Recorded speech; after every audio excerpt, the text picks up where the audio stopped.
Okay, we are on the eve of the season starting. Thought I would go ahead and review everything I've got in the backpack, show you how I've got everything stuffed in there. And really I'm just testing out the load right now, seeing if it's balanced and see if I've got everything strapped in. Got my helper here. If you need to go lay down. So, yeah, let's get into it. Literally.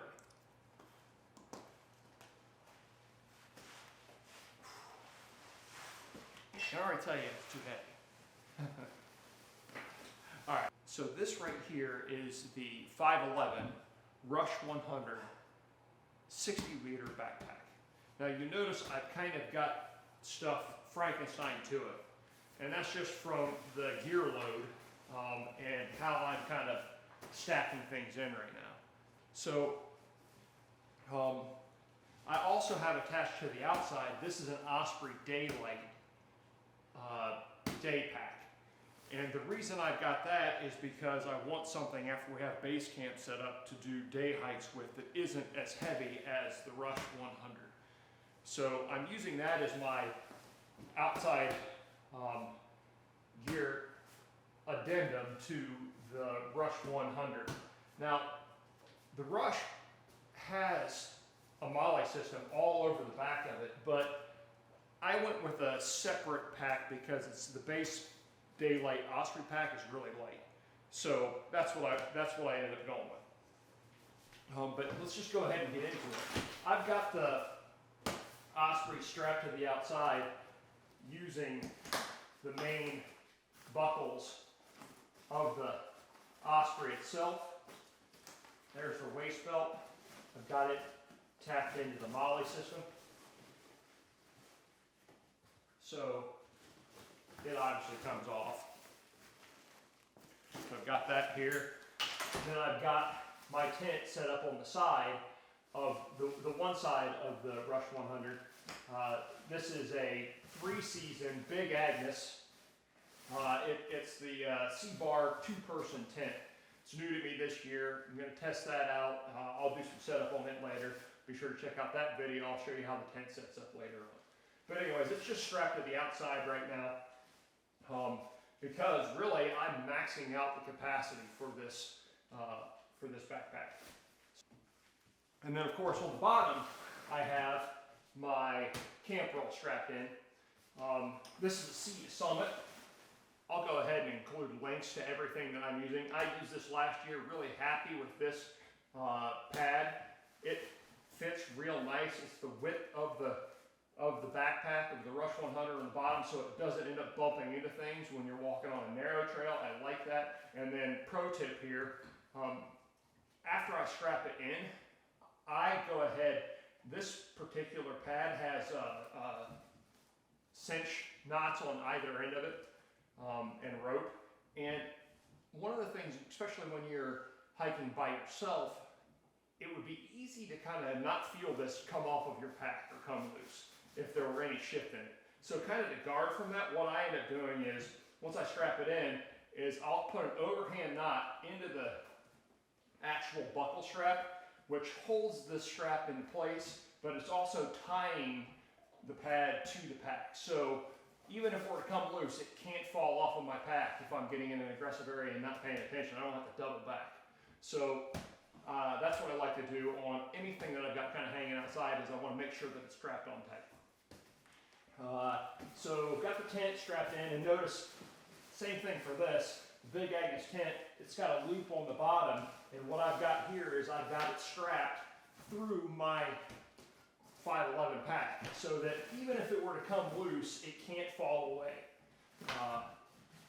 just to be safe. Now, as far as backpacks go, let me show you the other side as well. So on this side, I just have the standard water bottle. What I'm using is a water bottle holder. Up here up top, strapped in. This is my 48-ounce water bottle. I'll fill that before I leave the trail and strap it right there. Now, if I get into the pack itself, let's actually go with what I've got stuffed in the Osprey first. This pack is under £1.5 pounds, the Daylight pack itself, so it's a really lightweight pack. And I've just got kind of ancillary stuff strapped to this. In terms of load, when I think about backpacking, I want the heavier items to be higher in the backpack and close to my body. So the stuff I put in the Osprey pack, which is outside on the load, outside of the load, farther away from my shoulders, I just kind of go on lightweight stuff. So in here I've got this is my Zen Bivy camp pillow. I have a Hydra Pack reservoir. It's flexible, compresses real nice. This is a 3 liter, I believe. I'll use this at camp. Got to have a hammock. I don't know that you have to have it. If I can afford the weight, I'll put my hammock in there. Because it's nice to have some place to sit that's up off the ground. This is just a stuff sack. I've got a lot of stuff in waterproof stuff sacks. These are all Sea to Summit stuff sacks for the most part. I've got over 100 feet of paracord in here.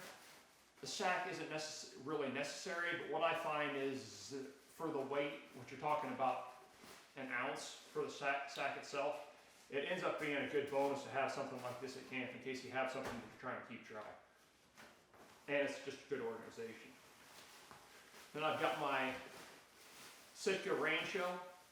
I've reviewed this before. If you haven't seen that review, this thing's super lightweight, just a matter of ounces shoved into a very corner of a pack.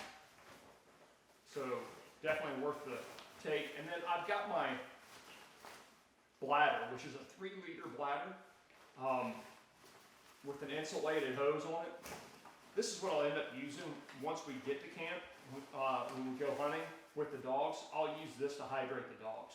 So luckily, I know that the trail going into this particular location has water, a creek there, so I won't have to fill this bladder walking in, which is good because that's about 7 pounds that I save that I don't have to carry for the dogs. And then on this outside pocket in the Osprey pack, I've just got a couple of things just in case I need them easy access. So this would be total on the far outside of my pack. I've got my first aid kit. This is just a 2-person medical kit from, it's a Sportsman series from Adventure Medical Kits. It's got a little bit of everything in it. So I'll have that shoved someplace I can access it. I've got some spare buckles. Go. Kit. I've got some spare buckles just for the rush pack itself in case I lose something or something breaks. And then I just had a multi-tool. This is a Gerber, the Gerber Crucial. The main thing I've got this multi-tool for, especially for day hunts, is I've got wire cutters and pliers here. Of course, it's got a lot of the other stuff, but most of that stuff I probably wouldn't need. It's got a knife and everything else, but those wire cutters and pliers are great to have in the field. Porcupine quills, you name it, stuff for the dog mainly. So anyways, that's what I've got stuffed in the Osprey pack, which is right on the outside, mostly lightweight stuff. All right, let's get into the main pack now. I showed you the water bottle, and the way I like to kind of have things set up again is if I try and put stuff that is important someplace I can easily access it. Generally, that speaking, it is this top pouch. So anything that I find that is highly important, I would have to access quickly, I'm going to put in this top pouch. So up here, don't have a whole lot, but in the event that I need them, I need to know where they are quickly. So I've just got a emergency shelter or blanket. This is gonna, in case we, it were to snow, blizzard, et cetera, we get injured or not have the ability to set up the tent, I can pull this out really easily out of the top of the pack, cover myself up and keep from getting hypothermia. And then I always carry one of these quick flap trauma pouches. This is extremely lightweight, really nothing to it, but highly important in the event that you need it. Get any kind of severe trauma, bleeding, etc. It's going to have everything you need to take care of that. It's happened to me before, and also you can use it for the dogs. So in the event that one of the dogs gets sliced severely, I can use this quick flap patch to stop the bleeding. So it's got a whole kit here. These are definitely worth the wait and worth the money. So those are really the two things that I've got stuffed in the top that I'll know exactly where they are any given time if I need to access them. Next, I'm going to kind of show you on the outside pouch here. I'm using this as primarily my tool pouch, if you will.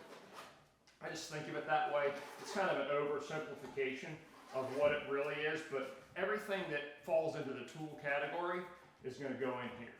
So let's start with, got to have a box, shotgun shells. I'll end up walking in, I'll have one salvo in my pocket, one in the gun. I carry the shotgun all the way in. In the event that we were to get a bonus bird, that's great to throw in the cook pot. So a box of shot shells is going to go in the toolkit, tool pouch. Of course, I've got my water filter and caddying. This is the Pro Hiker. It's got a, you can wash the filtration system. So in the event that the filter gets clogged, you can take that apart and wash it in the field. Very low chance of this failing. So it's a great filter. Used it last year. Definitely would recommend that. Then what I've got my trusty Gerber hatchet. They don't make this model anymore, but this hatchet and I have a history. So this is the one I'm taking with me. It's probably heavier than some of the more recent Gerbers. I've reviewed some of those and they pack up a little nicer, but me and this hatchet just have a history and I really like the way it feels in the hand, so I'm going to go ahead and put this in the pack. I also have this camp saw. Again, if you're going to make firewood or do any kind of bushcraft where you need to have specific length logs, this is perfect for that. Extremely lightweight, probably under a pound, definitely worth it. Oh yeah, this is my Uberleben. The Uberleben. This is just a fireplace, packs up flat. You can grill over this. It just assembles. I reviewed this a couple of years ago. I'll put the link below. It does weigh a little bit, but not too much, and it's the backup to my actual cook stove. So in the event that my cook stove fails, I could boil water on this. New this year, normally I would be rocking yak tracks, but this year I've included a set of crampons. I've tried yak tracks in the past, I like them. My last pair failed, the rubber failed after a number of years, so I've gone to the crampons just to see kind of if they're any better. In the event that the footing conditions get terrible, these are going to be a savior. So I've got those in the back. We'll test them out, see how they work.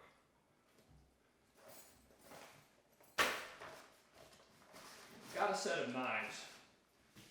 These are from Gerber. These are the ultra lightweight. You can strap these to the outside in the Male system. They've got that capability. This actually has a saw, which is a duplicate, and then I've got a bigger knife and a boning knife in here. So I like this 3-knife system. It kind of covers all bases. It's good for bushcraft as well. And it's fairly lightweight. I could probably take that out if I decided my pack was too heavy. And then this is one of the Night Eyes waterproof pouches. I've got kind of all of my toiletries, toothbrush, toothpaste, and medication, a spare lighter, and a couple of zip ties, and some fire starters. Really kind of just in general, something, everything I need to keep waterproof. It's kind of the ancillary things that don't go anywhere else, but this is a nice pack to keep in, and it's waterproof, and everything goes in there nice and neat where I know it's going to be. And then of course down here in the bottom, the Rush has lots of little pockets as well. The bad part I find about some of these pockets is you just kind of forget what's in each pocket, but there are lots of places to stash things. And this is just my knife sharpener. I'll include a link. This is one of the lightest knife sharpeners out there. Works really good. Got to take one of those with you. Okay, so that's kind of the utility portion of the pack. Now down here in the bottom, obviously, like I said, I'm trying to keep my lightest things towards the bottom of the pack. This is Kelty Cosmic 0 degree bag. I've got it stuffed in here without the stuff sack. It maxes out this compartment in my bag and it becomes fairly dense. This isn't the lightest or most compact 0 degree bag you'll find because it's down and it's not synthetic fill, but I find that I sleep more comfortably in this bag. And so if I can afford the weight, I take this bag. We'll see how that works out. Again, this pack is starting to look very heavy. But I ran it back in there and you can see that like it's maxed out. That space is 100% maxed to this Kelty bag. The other reason is because this isn't a full mummy, it's a modified mummy. I find that in true mummy bags that I end up sleeping with my shoulders way too compressed, and I'll wake up in the morning and just be absolutely garbage immobile. So I have gone with a little bit bigger bag, a little less, this is a 4 pound, probably 4 pound bag, and I could get that down to 2 if I went with the ultralight variation of this. But I think that those extra pounds is worth it in terms of sleeping bag because quality of sleep is certainly important to me in the field. All right, now let's get into the main compartment. This is where it's got a whole lot of stuff stashed.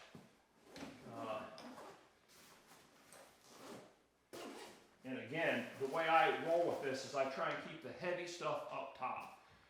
So at the very top of this, I've got my food.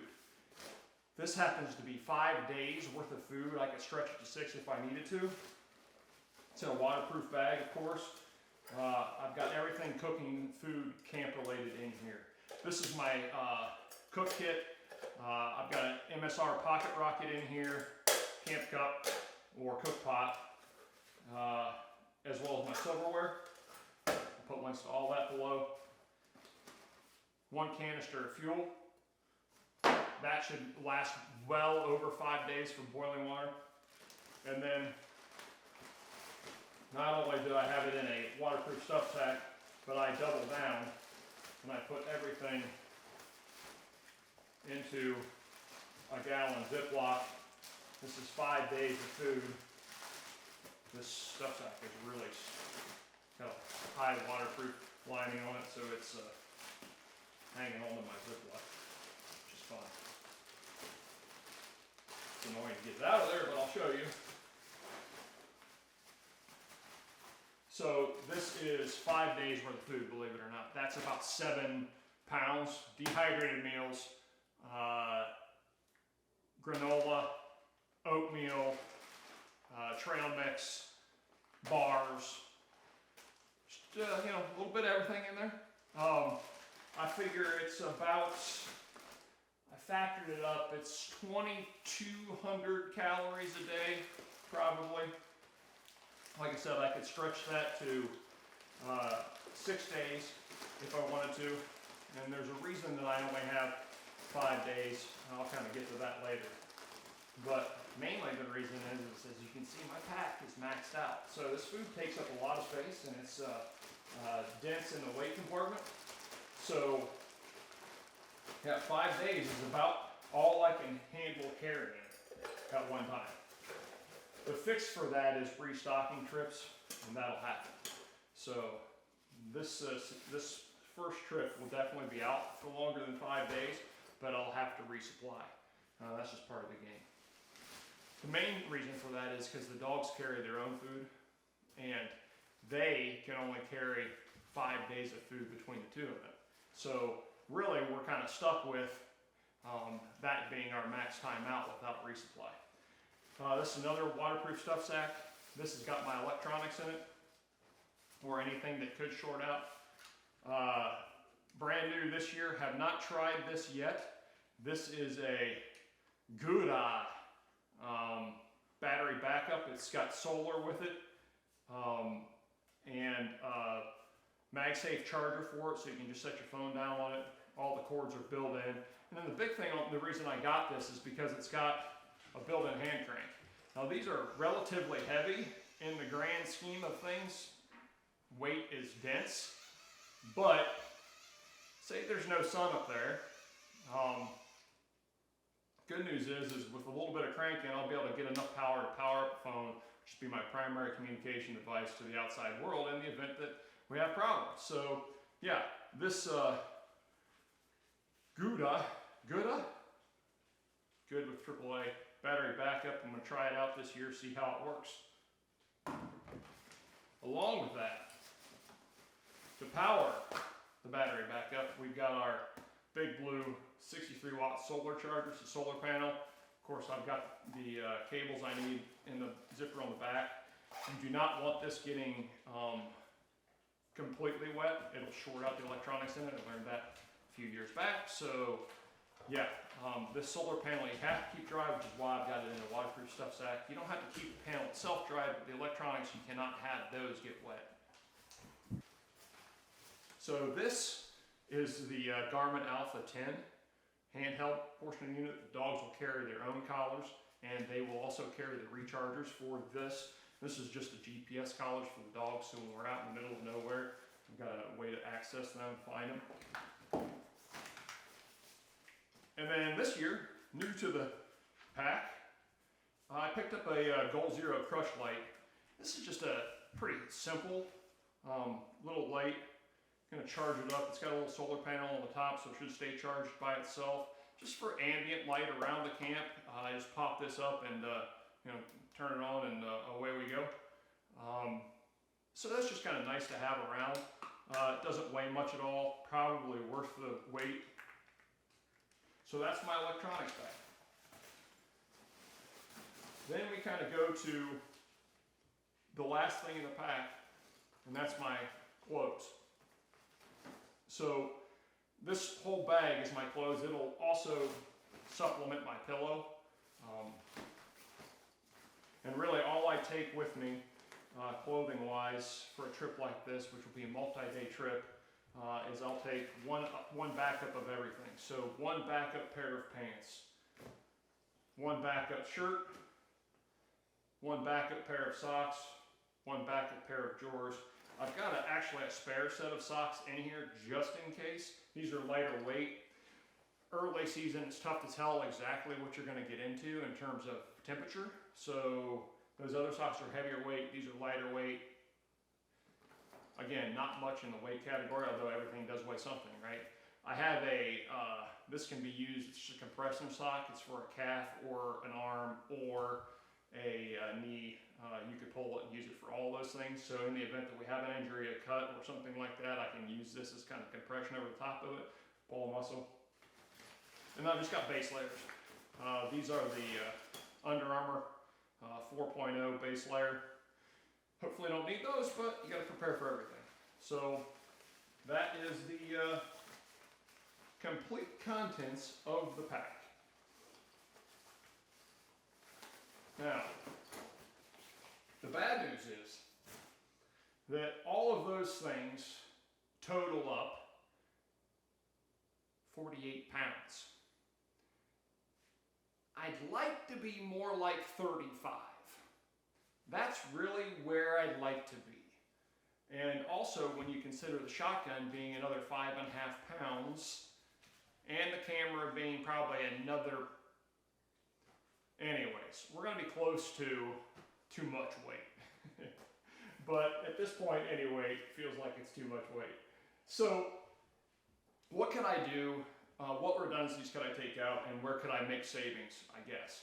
The other new thing is that I don't have my jacket, so generally speaking, I'll strap the jacket to the outside. The jacket will have my hat in it. It'll have a set of gloves in it.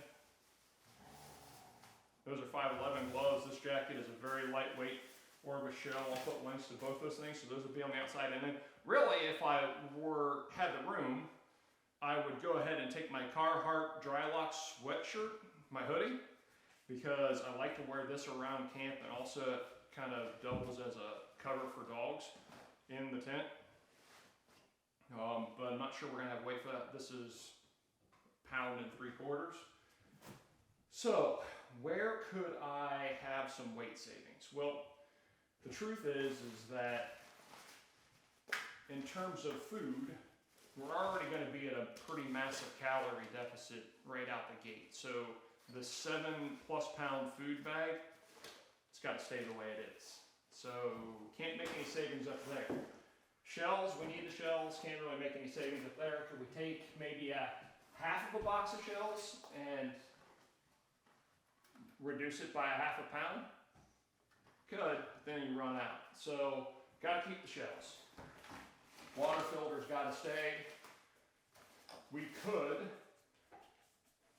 hypothetically, you could get rid of the battery backup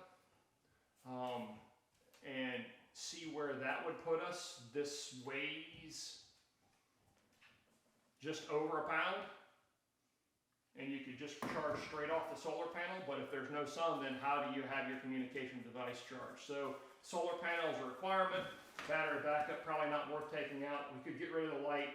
This thing's 3 ounces. Okay, the redundancy of the saw and knife kit. Probably could get rid of this. This is 6 ounces. You see the problem is that really for this level of trip, I'm kind of locked in. So it is what it is. I'm really going to just have to decide, all right, can I go ahead and afford taking this to put me at a nice even 50-pound pack? So if you want to know what any of these specifics are, I will include links to everything here. You'll know exactly what we're rolling with this year. The dogs have been working out. They should be ready to go.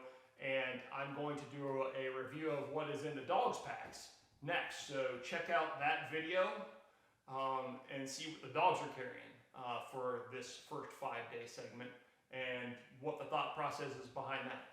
Anyways, hope everybody's getting ready for the start of the upland season, and I'm going to go ahead and repack this thing, see if I can remember where everything goes. Oh, like and subscribe.